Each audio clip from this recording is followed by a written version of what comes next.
මොනවද කියන්නේ? ගවුද මේක? කෝටි 4කට. කොසිට්නේ අරක? මොන රෙත්තද ස්වාමීනි?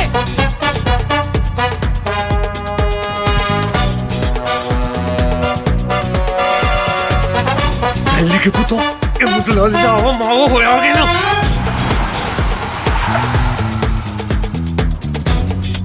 මේ යන යන තැන ගෑනු ඉන්න මං චාරුකාන්ද ගෑණි තොට මොලයක් කියලා එකක් තියෙනව නේද? පොඩ්ඩක් හිතපියකෝ. මූට ළමයෙක් ඉන්නවා ගෑණියෙක් ඉන්නවා. කැරට්ටුව දැනගෙන ආවොත් නම් ඉතින් කෑල්ලක් තමයි. සම්පූර්ණ එකක් නම් එන්නේ නැහැ. බබි මට අද ඔයාලට පෙන්නන්න මාර සර්ප්‍රයිස් එකක් තියෙනවා. මං බලගේ එකක් නෙවෙයිනේ සිද්දි. මං බලගේ එකක් නෙවෙයිනේ. ඒකනේ අත කතාව නේද? මේක මහරකයක් දෙයියෝ. මහරකයක් දෙයියෝ.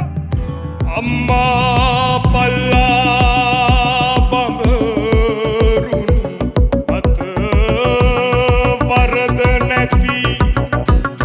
සර්. දිනන එක නෙමෙයි සර් අපේ ආතල්ලික. අපේ ආතල්ලික දුවන එක සර්. කැලේ හැදේ